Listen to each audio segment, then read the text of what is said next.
Please unblock చెయ్యే, ఉండలేకపోతున్నాను.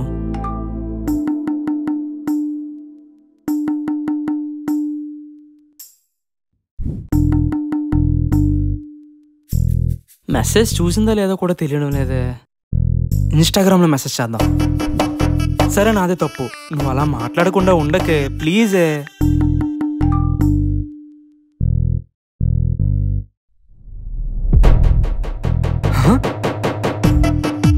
దీనికి ఇంత బలుపేంటి?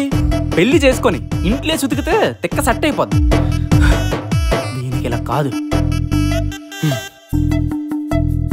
ఐఎమ్ సారీ నందు, ఈ ఒక్కసారికి నన్ను క్షమించే.